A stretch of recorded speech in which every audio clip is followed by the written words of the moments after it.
imposición de manos, ¿sí? Y espero que cojan su Biblia y la abran para que vayan leyendo todos esos pasajes de la Biblia en los que se basa lo que voy a compartir en este día. Y como siempre, un saludo a todos los que nos miran por internet allá en las Islas Canarias y en algunos otros países también nos están siguiendo. Así que un saludo fraternal para todos ellos, como siempre, y nuestras oraciones para que Dios los bendiga y que Dios los guarde. La imposición de manos, sobre ese tema es sobre el que quiero compartir en este día. Y cuando se habla de la imposición de manos, lo primero que habría que decir, bueno, ¿qué es la imposición de manos? Pues la imposición de manos es el acto que consiste en poner las manos sobre una persona o sobre un animal para transferirle un don, una culpa, una bendición, un poder, lo que quieras que sea, ¿verdad? Es decir, que a través del contacto de las manos, la persona que recibe la imposición de manos recibe del que le impone manos un don, una sanidad, una encomienda o lo que esté declarando en ese momento en el que se está imponiendo la mano. En la Biblia vemos la imposición de manos en el Viejo Testamento, en el Nuevo Testamento, para las siguientes 5 cosas. 5 cosas, por lo general, en las que se usa la imposición de manos. Y para los siguientes propósitos, es decir, para esos 5 propósitos. Primero, para encargar un ministerio a una persona o un cargo o una responsabilidad se le impone en las manos. Segundo, para recibir el bautismo del Espíritu Santo, también tenemos registros en la Biblia donde los apóstoles imponían las manos para que las personas recibieran el bautismo del Espíritu Santo. La tercera cosa en la que se ve la imposición de manos es para transferir los pecados a un animal. Se ponía la mano sobre la cabeza del animal y se transferían los pecados del pueblo o de la persona al animal. La cuarta cosa en la que se ve la imposición de manos es para la sanidad de las personas enfermas, es decir, ponerle las manos en la cabeza a la persona que está enferma y orar para que Dios la sane. Y el quinto propósito o razón por la que se imponen las manos es para bendecir a los hijos. Los padres imponen manos para bendecir a los hijos. Bien, sobre esas 5 cosas vamos a ver los registros que tiene la palabra de Dios para que sepamos cuál es el uso correcto y para qué se deben imponer las manos sobre la cabeza de otra persona. Entonces vamos a tratar el primer punto, imposición de manos para encargar un ministerio o para encargarle un cargo, una responsabilidad a una persona. Cuando Dios determinó que Moisés ya había terminado su trabajo, entonces Dios le ordenó a Moisés que tomara a Josué para que éste fuera su sucesor y para que continuara el liderazgo del pueblo de Israel y lo llevara hasta la tierra prometida. Si vamos al libro de Números, capítulo 27, versículo 18 en adelante, vemos este relato. Dice, y Jehová dijo a Moisés, toma a Josué, hijo de Nun, varón en el cual hay espíritu, y pondrás tu mano sobre él. ¿Ves? La imposición de manos. Pondrás tu mano sobre él y lo pondrás delante del sacerdote Eleazar y delante de toda la congregación, y le darás el cargo en presencia de ellos, para que todo el mundo vea que el cargo que tenía Moisés se está siendo transferido a Josué. Dice el verso 20, y pondrás tu dignidad, no solamente el cargo y la autoridad, sino también tu dignidad sobre él, para que toda la congregación de los hijos de Israel le obedezca. Él se pondrá delante del sacerdote Eleazar y le consultará por el juicio del Urim delante de Jehová. Por el dicho de él saldrán y por el dicho de él entrarán. Él y todos los hijos de Israel con él y toda la congregación. Y Moisés hizo como Jehová le había mandado, pues tomó a Josué y lo puso delante del sacerdote Eleazar y de toda la congregación, y verso 23 dice, y puso sobre él sus manos, y le dio el cargo, como Jehová había mandado por mano de Moisés. En presencia de todo el pueblo, delante del sumo sacerdote, Moisés pone las manos sobre Josué y le transfiere el cargo, la autoridad y la responsabilidad que Moisés había tenido y también el respaldo de Dios. Así que cuando Moisés pone sus manos sobre Josué, el cargo, el liderazgo, el respaldo de Dios que estaba sobre Moisés se pasó a Josué a través de la imposición de manos, y también de Moisés a Josué se pasó la dignidad que había, la honra y la dignidad que había en Moisés se transfirió también a Josué. Así que en ese momento de la imposición de manos, Josué quedó revestido de autoridad, de dignidad y del respaldo de Dios para guiar al pueblo de Israel a tomar posesión de la tierra prometida. Esta transferencia de autoridad, de poder y de dignidad no fue iniciativa de Moisés, no fue iniciativa de Josué, fue iniciativa, decisión de Dios, ¿verdad? Fue Dios el que eligió a Josué para que fuera el sucesor de Moisés, ¿verdad? Fue Dios el que tomó la iniciativa, Dios el que dio la orden a Moisés. Es Dios siempre el que quita reyes y el que pone reyes, el que quita pastores y pone pastores, el que tiene la palabra final siempre es Dios. No se hizo en ese caso una votación en el pueblo, ni se presentaron candidaturas a ver quién iba a ser el sucesor de Moisés, porque no existía lo que hoy conocemos como la democracia, sino que el pueblo de Israel estaba bajo una teocracia, es decir, el gobierno, Dios es el que gobernaba y el que mandaba. Entonces no se hizo ni se presentaron candidatos cuando Moisés se iba a morir, sino que Dios dice, toma a Josué porque ese va a ser el elegido por Dios para que sea tu sucesor. Así que estaba claro que Dios había puesto sus ojos en Josué para sucederle a Moisés. La trayectoria, hermanos, la trayectoria y el historial de Josué, su actitud y su espíritu de servicio, su nobleza, su comportamiento, su obediencia. Por 40 años estuvo Josué ayudándole a Moisés. Dios vio todo el largo currículum de Josué y fue por eso él elegido por Dios para ser el sucesor de Moisés. A la hora de elegir una persona para ejercer un cargo o un ministerio importante, siempre hay que ver su historial, su testimonio, su entrega, su caminar con Dios, su vida espiritual, su vida familiar, su carácter, sus conocimientos, etcétera, etcétera. Y yo creo que Dios vio todo ese largo currículum de buenas actitudes y de buenos comportamientos que había tenido Josué para con Moisés, y entonces Dios mismo lo eligió. Entonces aquí vemos la imposición de manos para transferir un cargo. También vemos la imposición de manos en el libro de Hechos de los Apóstoles, capítulo 6, versículos 1 al 7, donde dice, en aquellos días como creciera el número de los discípulos, hubo murmuración de los griegos contra los hebreos de que las viudas de aquellos eran desatendidas en la distribución diaria. Entonces los 12 apóstoles convocaron a la multitud de los discípulos y dijeron, no es justo que nosotros dejemos la palabra de Dios para servir a las mesas. Los apóstoles tenían demasiado trabajo con predicar y con instruir y no podían estar sirviendo a las mesas ni distribuyendo alimentos. Dice, buscad pues, hermanos, de entre vosotros a 7 varones de buen testimonio, llenos del Espíritu Santo y de sabiduría, a quienes encarguemos de este trabajo. Y nosotros, los apóstoles, persistiremos en la oración y en el ministerio de la palabra.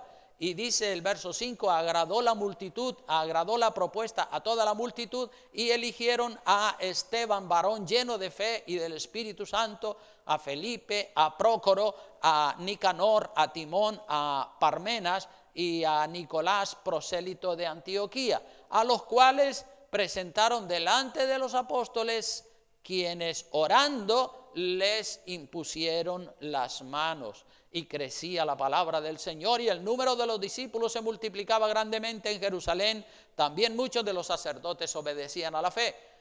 O sea que han elegido a 7 varones llenos del Espíritu Santo, de buen testimonio, gente, hombres de Dios, se los presentan a los apóstoles y los apóstoles, después de verificar que efectivamente son hombres llenos del Espíritu Santo y de buen testimonio, imponen manos sobre ellos para transferirles la autoridad y la responsabilidad de llevar adelante ese ministerio.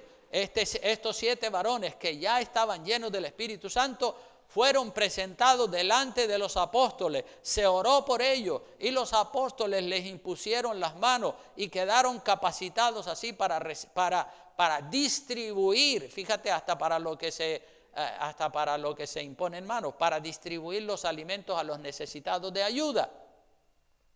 Entonces aquí vemos un segundo caso de imposición de manos para encomendar una responsabilidad, un cargo. Y en Hechos capítulo 13, versículos 1 al 3, tenemos otro caso. Dice, había entonces en la iglesia que estaba en Antioquía profetas y maestros, Bernabé, Simón, el que se llamaba Níger, Lucio de Cirene, Manaén, el que se había criado junto con Herodes el tetrarca, y Saulo.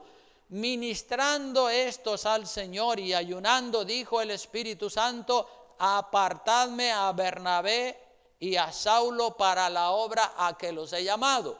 O sea que es Dios mismo el que elige, dice, apártenme a estos 2 varones, Bernabé y Saulo, porque tengo una misión para ellos. Entonces dice, habiendo ayunado y orado, les impusieron las manos y los despidieron. Entonces aquí tenemos, como digo, en Hechos 13, del 1 al 3, Bernabé y Pablo o Saulo son enviados como misioneros y se le imponen las manos los profetas y los hombres de Dios. En la iglesia de Antioquía había profetas, había maestros, había pastores con el respaldo de Dios para imponerle las manos a Bernabé y a Saulo, que es Pablo, y autorizarlos para un ministerio como misioneros ambulantes por todo el mundo. Y estos 2 varones salen a la misión y llevan el evangelio por muchos países de la tierra. Después de haber orado y ayunado, esos varones de Dios, profetas, ministros, maestros, impusieron manos sobre Bernabé y Saulo y los enviaron a la misión, a predicar el evangelio y a establecer iglesias en todo el mundo conocido de aquella época.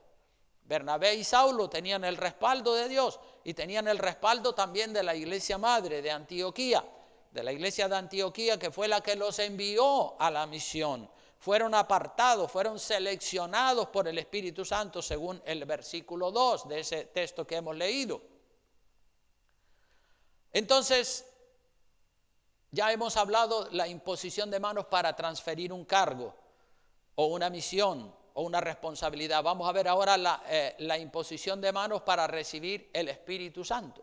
La imposición de manos en la Biblia para recibir el Espíritu Santo. Hechos de los Apóstoles 8, capítulo 8, versículos 14 al 17 dice, cuando los apóstoles que estaban en Jerusalén oyeron que Samaria había recibido la palabra de Dios, enviaron allá a Pedro y a Juan, a Samaria, los cuales, habiendo venido, oraron por ellos para que recibiesen el Espíritu Santo, porque aún no había descendido sobre ninguno de ellos, sino que solamente habían sido bautizados en el nombre de Jesús.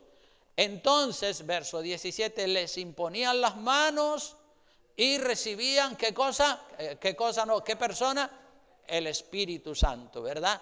Entonces aquí tenemos que en Samaria había muchas personas que ya habían creído, habían recibido a Jesucristo como Señor y Salvador, se habían bautizado en agua, pero les faltaba el bautismo del Espíritu Santo.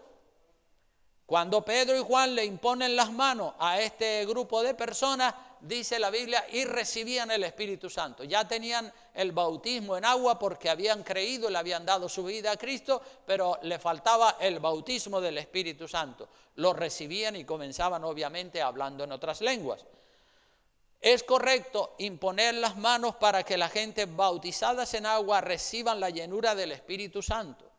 Repito, es correcto imponerle las manos a las personas que ya han sido bautizadas en agua, que han creído, que han aceptado a Jesucristo, imponerle manos para que reciban el bautismo del Espíritu Santo.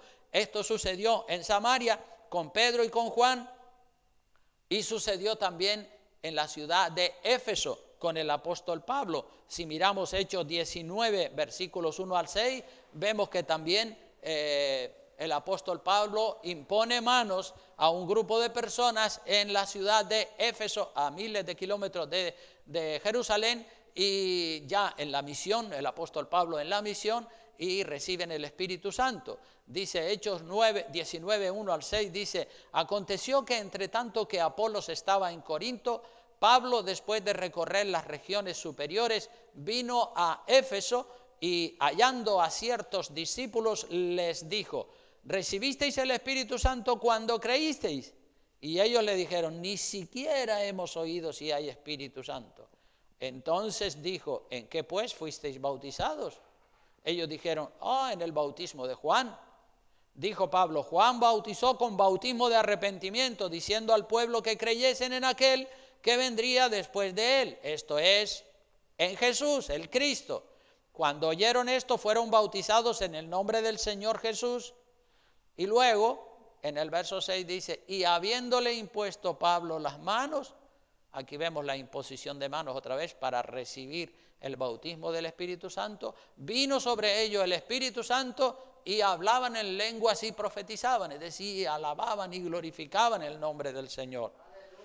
Entonces aquí vemos la imposición de manos para recibir el Espíritu Santo, que es correcto.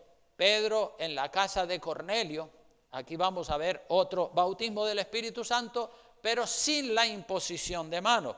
Pedro en la casa de Cornelio, el apóstol Pedro está predicando, y mientras predica sin imponer manos a ninguno, el Espíritu Santo cayó sobre todos los que oían el discurso. En Hechos capítulo 10, versículo 44 al 48, aquí no se imponen manos para recibir el Espíritu Santo, pero aunque no se impongan manos, el Espíritu Santo desciende. Dice el verso 44, mientras aún hablaba Pedro estas palabras, el Espíritu Santo cayó sobre todos los que oían el discurso, ¿ves? Y no le impuso las manos. Y los fieles de la circuncisión que habían venido, verso 45, con Pedro, se quedaron atónitos de que también sobre los gentiles se derramase el don del Espíritu Santo, porque les oían que hablaban en lenguas y magnificaban a Dios. Entonces respondió Pedro: ¿puede acaso alguno impedir el agua para que no sean bautizados todos estos que han recibido el Espíritu Santo también como nosotros? Y mandó bautizarles en el nombre del Señor Jesús. Entonces le rogaron que se quedase por algunos días. Aquí vemos que en este momento, en la casa de Cornelio, mientras Pedro está predicando, la gente recibe el bautismo del Espíritu Santo. La gente es llena del Espíritu Santo. El Espíritu Santo cayó sobre todos los que oían el discurso sin que se impusieran las manos. Entonces la conclusión es que Dios bautiza con el Espíritu Santo usando la imposición de manos y sin la imposición de manos. De las dos maneras Dios bautiza a la gente con el Espíritu Santo. Cuando el siervo de Dios le impone la mano, recibían el bautismo del Espíritu Santo, y sin que se la pusiera, también recibían el Espíritu Santo. Yo, en mi caso personal, yo recibí el bautismo del Espíritu Santo y nadie me puso su mano sobre mi cabeza. Yo lo buscaba y me junté con un grupo de personas para orar y para buscar el bautismo del Espíritu Santo, y lo recibí sin que nadie me tocara la cabeza. Y creo incluso que es preferible que recibas el bautismo del Espíritu Santo sin la imposición de manos de un pastor. Así toda la gloria y toda la bendición de esa imposición de manos se la lleva el Señor. No se la lleva el hombre, ¿verdad? Porque el hombre siempre es tentado. Cuando una persona impone manos y suceden cosas, suceden milagros y sucede bautismo del Espíritu Santo, el diablo tienta mucho a los pastores para que digan: oh, qué grande eres tú, fíjate lo lleno que estás. Entonces, Mi pensamiento es que es preferible que recibas el don del Espíritu Santo sin que nadie te imponga las manos, porque vemos en la Biblia que en la casa de Cornelio, sin que Pedro impusiera manos sobre la gente, ellos recibieron el don del Espíritu Santo solamente con estar oyendo. O sea que ahora mismo tú puedes recibir el don del Espíritu Santo. Si tú se lo pides a Dios o mientras estamos cantando, tú lo puedes recibir sin que nadie te imponga las manos. Amén, gloria a Dios. Así que búscalo porque lo vas a conseguir. La imposición de manos para transferir. Número 3, la imposición de manos para transferir pecados a un animal. En Levítico capítulo 16, versículo 20 en adelante, dice la palabra: cuando hubiere acabado de expiar el santuario y el tabernáculo de reunión y el altar, hará traer el macho cabrío y pondrá a Aarón sus 2 manos sobre la cabeza del macho cabrío vivo y confesará sobre él todas las iniquidades de los hijos de Israel, todas sus rebeliones, todos sus pecados, poniéndolos así sobre la cabeza del macho cabrío, y lo enviará al desierto por mano de un hombre destinado para esto. Y aquel macho cabrío llevará sobre sí todas las iniquidades de ellos a tierra inhabitada y dejará ir el macho cabrío por el desierto. O sea que aquí vemos la imposición de manos para transferir los pecados de todo un pueblo, para transferirlo a un macho cabrío que después iba a ser llevado al desierto, ¿verdad? Así que una vez al año el sumo sacerdote, aparte de otros ritos y aparte de otras ceremonias que no vienen al caso, le era traído un macho cabrío. Y el sumo sacerdote Aarón ponía sus manos sobre el animal y comenzaba a echar todos los pecados del pueblo sobre el animal. Los pecados de robos y decían los pecados de robo de todo el pueblo sobre este animal, los pecados de fornicación, los pecados de adulterio, los pecados de idolatría, los pecados de celo, los pecados de envidia. El sacerdote iba echando todos esos pecados con la imposición de manos en la cabeza del macho cabrío, y cuando el sumo sacerdote acababa de echar todos los pecados del pueblo, estos se pasaban al animal por la imposición de manos del sumo sacerdote a medida que los iba pronunciando. Supongo yo que tendría una lista de pecados tremendos y cada vez que los pronunciaba, todos esos pecados iban cayendo sobre la cabeza del animal. Después que el sumo sacerdote hubiese echado sobre el macho cabrío todos los pecados del pueblo, el animal era llevado por un hombre al desierto para alejar así los pecados los pecados del pueblo de Israel, alejarlos así fuera a un lugar deshabitado, a un lugar desierto, para que desaparecieran allí. Y esto se hacía en representación del pueblo, es decir, esta imposición de manos sobre el macho cabrío la hacía el sumo sacerdote representando a todo el pueblo como un colectivo, pero también a nivel personal. Cada persona, cada pecador, cuando cometía un pecado, traía su animal. Y por sus pecados también ponía la mano sobre la cabeza del animal y le transfería así sus propios pecados. O sea que cuando lo hacía el sumo sacerdote era en nombre de todo el pueblo como colectivo, y cuando cada persona cometía su propio pecado, pues también tenía que traer un animal y poner la mano sobre la cabeza del animal, imponer manos, pero para transferir pecados.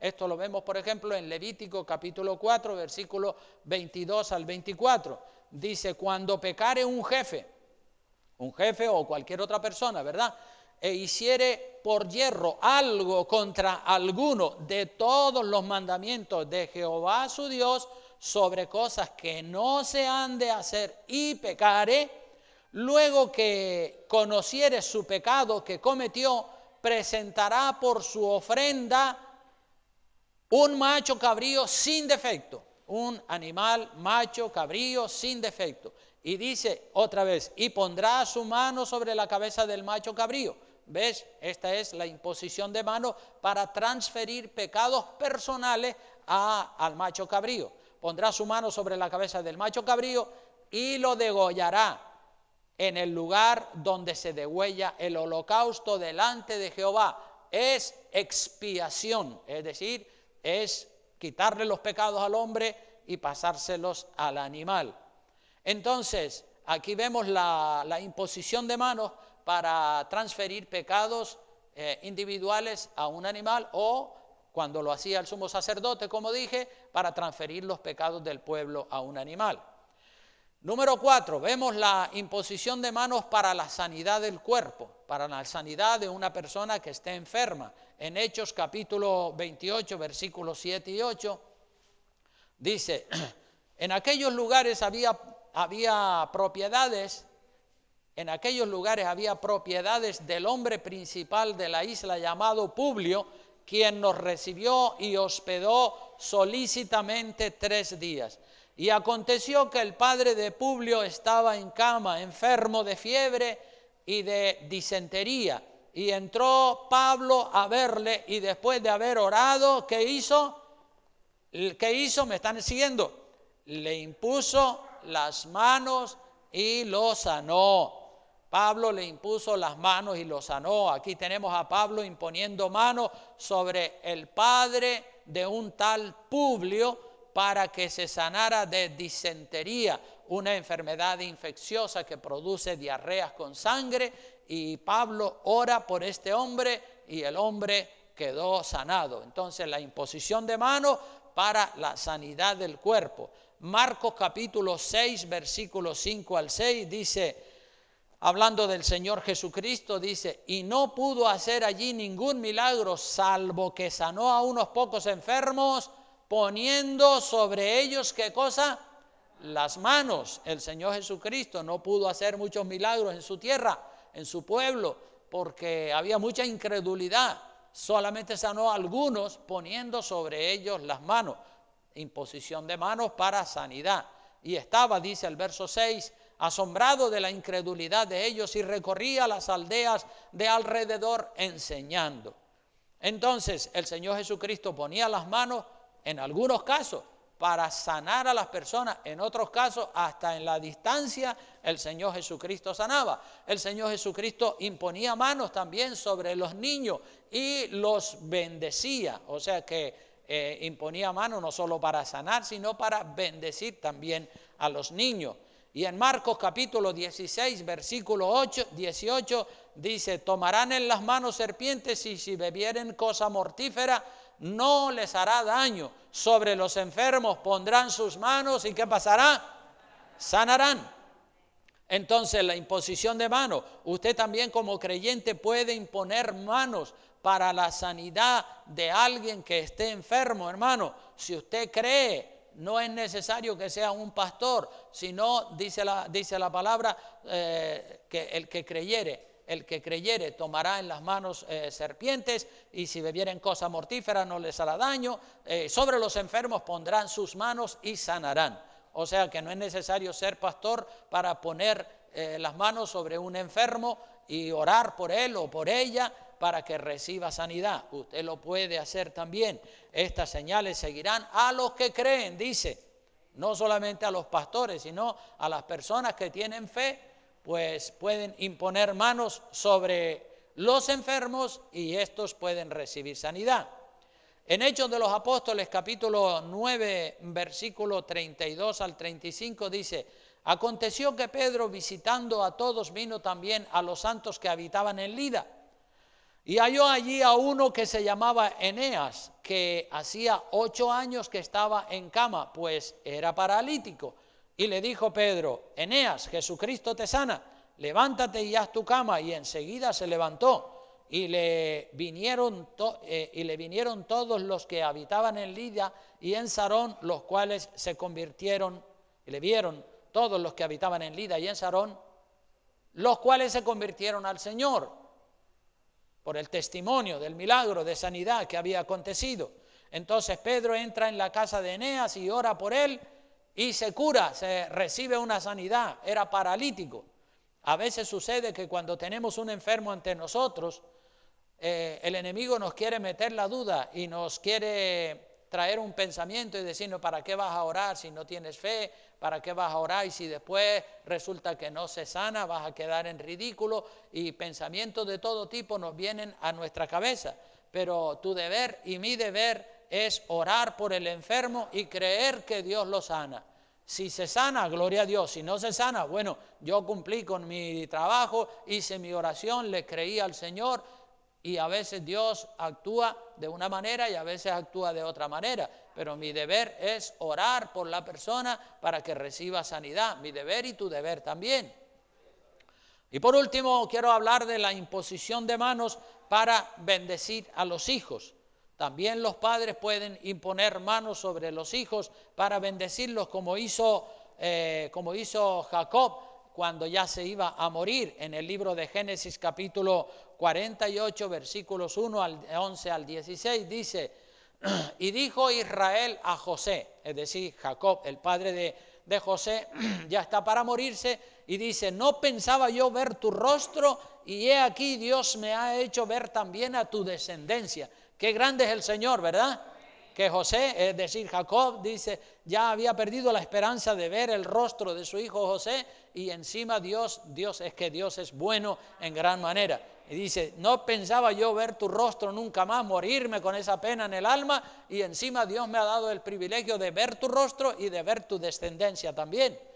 Entonces José los sacó a los dos hijos de entre sus rodillas y se inclinó a tierra.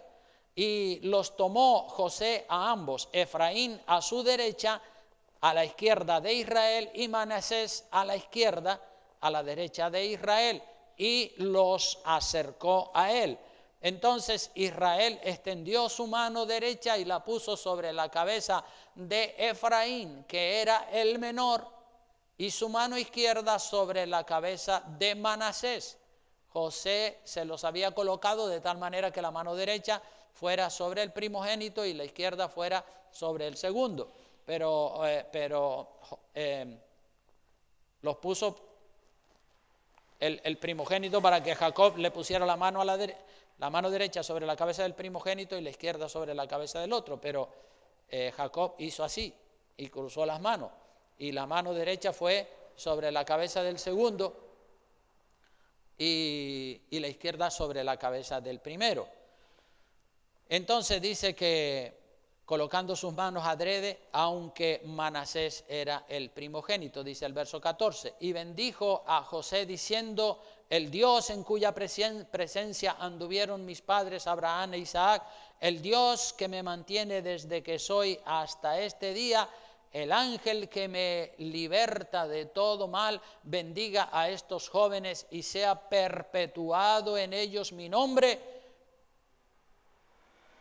y el nombre de mis padres Abraham e Isaac, y multiplíquense en gran manera en medio de la tierra. Entonces aquí vemos la imposición de manos a Jacob ya a punto de morir, poniendo manos para bendecir de manera profética a los hijos de José, que eran sus nietos. Entonces, hermano, aproveche usted como padre para orar por sus hijos, imponiendo manos sobre ellos. Usted como padre debe imponer manos sobre sus hijos, especialmente cuando sus hijos son niños, ¿verdad? Porque los niños creen todo, los niños son ingenuos y reciben todo lo que los padres les dicen y lo hacen sin cuestionamientos como los adultos, ¿verdad?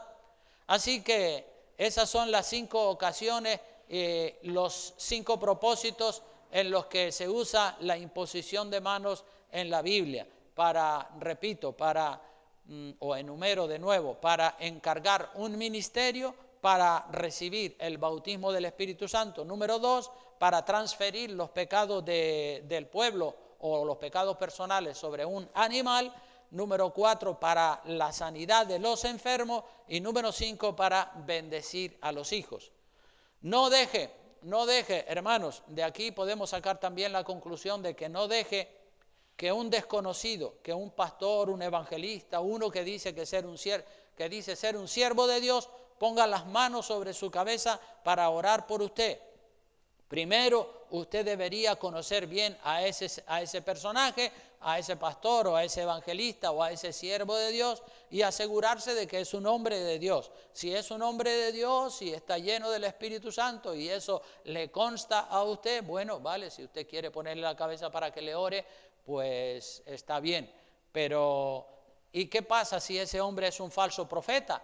O si es un charlatán, si es un embaucador, un engañador, y usted no lo conoce y le pone las manos para que le pone a usted la cabeza para que él le ponga sus manos encima, pues entonces le puede estar transmitiendo con esa imposición de manos una maldición o un mal espíritu por el contacto de las manos sobre su cabeza.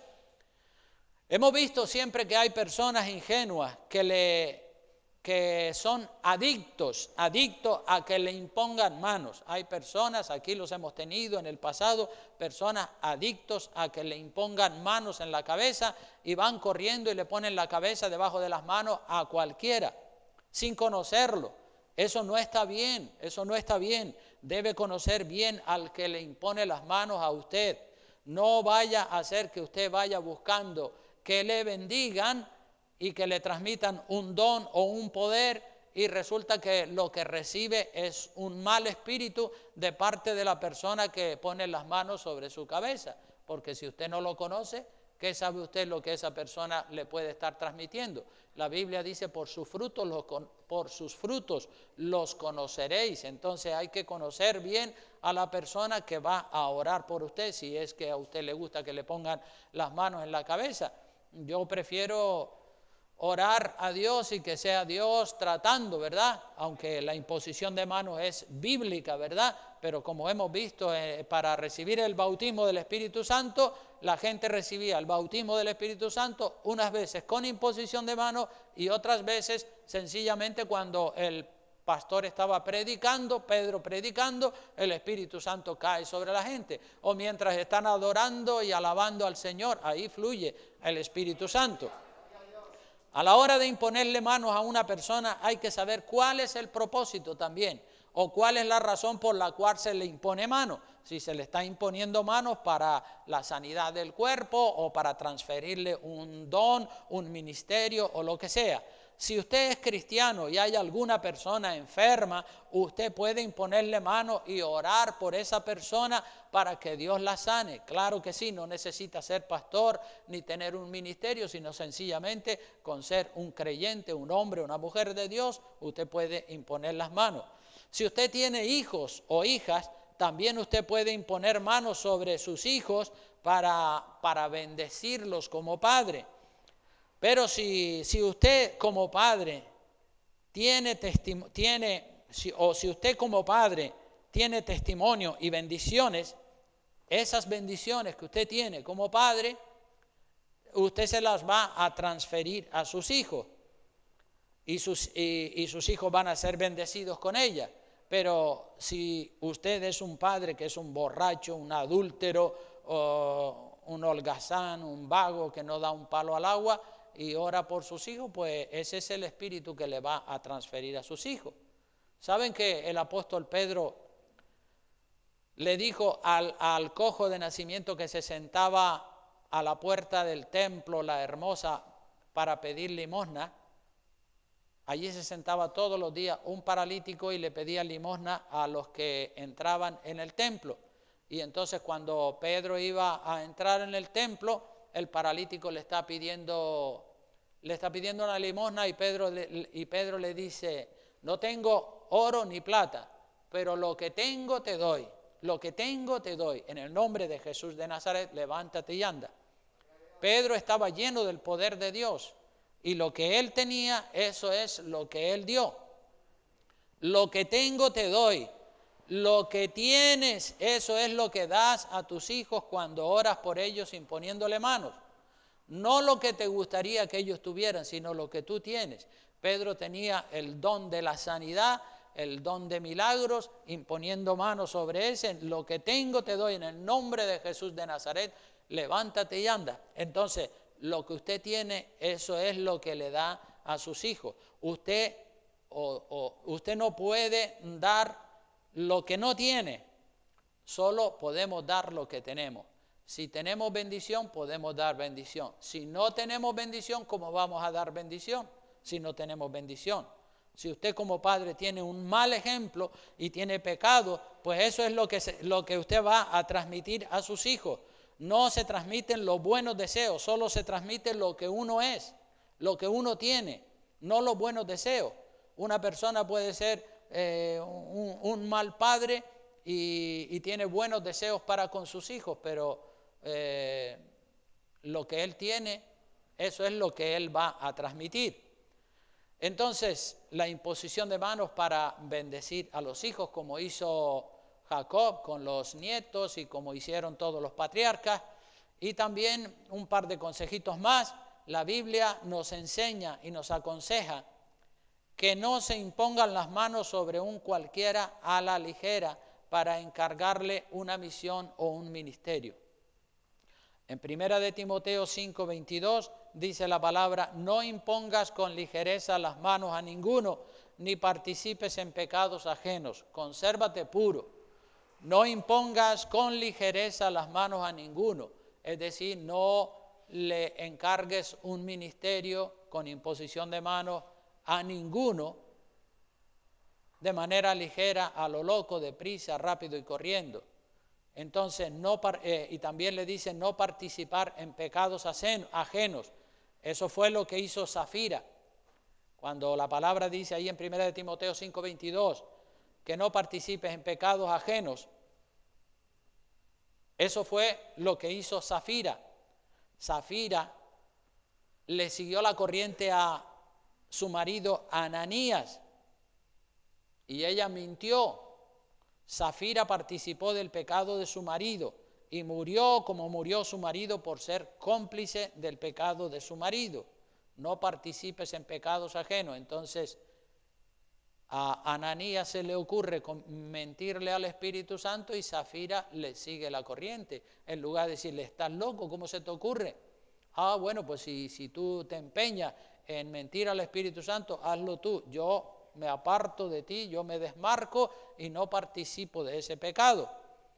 A veces en el matrimonio uno de los dos cónyuges hace algo malo y el otro cónyuge, en lugar de reprenderlo y de no aprobarlo, lo que hace es que lo apoya y lo sigue. Entonces así se hace también cómplice del pecado de su cónyuge.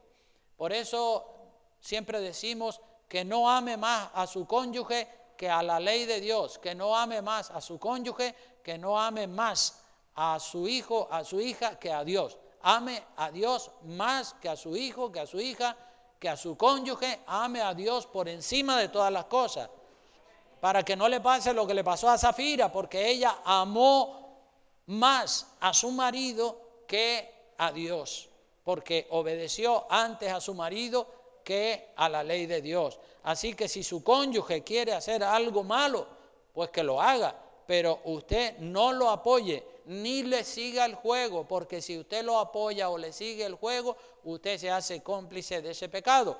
En 1 de Timoteo 5:22 dice que no participes en pecados ajenos. Prefiero ir al cielo solo, sin mi cónyuge, antes que ir los dos juntos al infierno, ¿verdad? Eso tendríamos que decirlo todos. Prefiero ir solo, sin mi cónyuge, al cielo, antes que irnos los dos juntitos al infierno. Y para encargar un ministerio pastoral o una misión a cualquier otro ministerio, eso lo debe hacer el pastor. Y hay que hacerlo con oración y con ayuno, y también bajo la dirección del Espíritu Santo. Porque el verdadero respaldo para una persona que va a iniciar un ministerio de pastor, de diácono, de evangelista o de maestro, el verdadero respaldo es el que Dios le da a esa persona en base al testimonio que esa persona tiene. Los pastores reconocemos lo que Dios está haciendo, lo reconocemos, el respaldo que esa persona está teniendo de parte de Dios. Los pastores reconocen lo que Dios está haciendo en una persona. Si hay una persona que tiene un testimonio excelente, que es espiritual, que es un hombre o una mujer de Dios, pues los pastores tienen que reconocer eso. Y entonces pues dan su aprobación también, como no podía ser de otra manera. Entonces, el historial de una persona es muy importante para poder evaluar al candidato y darle un cargo o darle un ministerio. Y aún después que la persona haya sido aceptada para darle un cargo o para darle un ministerio y se le hayan impuesto las manos, esa persona que ha recibido la imposición de manos para ser pastor, para ser diácono o para lo que sea, esa persona, si lo desea, puede volverse atrás y puede tirar su ministerio por la borda. Porque aquí tenemos un claro ejemplo. Judas Iscariote tiró su ministerio apostólico por la borda. Judas Iscariote, después de haber sido elegido por el Señor Jesucristo para que fuera uno de sus discípulos, él tiró su ministerio apostólico, nada más y nada menos, un ministerio apostólico, lo tiró por la borda, porque, como dice la Biblia, la raíz de todos los males es el amor al dinero. Y Judas comenzó a robar moneditas y a robar moneditas de la bolsa común, de la tesorería del grupo, porque el dinero de los 12 apóstoles estaba todo junto en una bolsa y Judas comenzaba a ir robando, hoy una monedita, mañana otra, y por amor al dinero fue que vendió al Señor Jesucristo por 30 piezas de plata. Y ese pecado llevó a ese pecado que ya lo venía practicando mientras andaba con el Señor Jesucristo. A veces se habla de que Judas vendió a Cristo por 30 piezas de plata, es verdad. Pero esa fue ya, digamos, la gota que colmó el vaso, porque él venía, desde hacía tiempo, venía sacando dinero de la bolsa común y apropiándose de él. Y por eso digo que hay personas que han recibido un ministerio y después, a la vuelta de unos años, lo tiran por la borda. Conozco personas que comenzaron bien un ministerio pastoral y años más tarde lo abandonaron por su orgullo, por su pecado, o lo siguieron manteniendo pero en pecado. Lo importante, dijo alguien hablando de los ministerios, lo importante no es cómo se empieza un ministerio, lo importante es cómo se termina ese ministerio. Cuando Dios le da un ministerio pastoral a un siervo de Dios, empieza bien, pero tiene que continuar bien y terminar bien. Lo importante no es solo empezar bien, es bueno empezar bien, pero es mejor empezar bien, continuar bien y terminar bien. O sea que lo importante no es solo empezar bien, es terminar bien también. Así que lo importante no es cómo se comienza, sino cómo se termina un ministerio. Conozco varios varones que comenzaron bien y con buena actitud y en humildad un ministerio pastoral, pero en cuanto la gente de la misma iglesia comenzaron a decirle pastor, pastor, pastor, se les subió el orgullo a la cabeza y se creyeron superiores al que le había impuesto las manos y fueron desleales y dieron la espalda y algunos no dijeron ni adiós y se fueron. Y entonces cosas así, dice uno, da mucha pena ver pastores y también cristianos que están más por la labor de mundanalizar el cristianismo que por mejorarlo y por darle excelencia. Quieren predicar un cristianismo que le agrade al hombre, un cristianismo que agrade al mundo y no un cristianismo que agrade a Dios. También un último consejo, con este ya termino. Algunas personas usan la imposición de manos para echar fuera demonios. Hemos visto en internet personas, pastores, imponiendo las manos a personas endemoniadas para echarle fuera a los demonios. Pero no hay ni un solo registro bíblico de imposición de manos para echar fuera a los demonios. Los demonios, en el caso de que una persona esté endemoniada, se echan fuera con la palabra, no con imposición de manos. No hay ni un solo registro en la Biblia que diga que hay que imponerle manos a una persona endemoniada para echarle fuera a los demonios, y mucho menos ungirle con aceite. no hay ni un solo caso. Por eso digo que algunos usan la imposición de manos para echar fuera demonios y eso es antibíblico. No hay ningún caso en la Biblia donde se esté echando demonios, ni hay ningún mandamiento en la Biblia de que se impongan manos para echar fuera los demonios de las personas. Los demonios se echan con la palabra en el nombre de Jesucristo y no con imposición de manos. Pues este ha sido el mensaje que quería compartir con todos ustedes y vamos a terminar con una oración, esperando que haya sido de tremenda bendición para todos y que lo puedan repasar en su casa. Ya saben que todos esos mensajes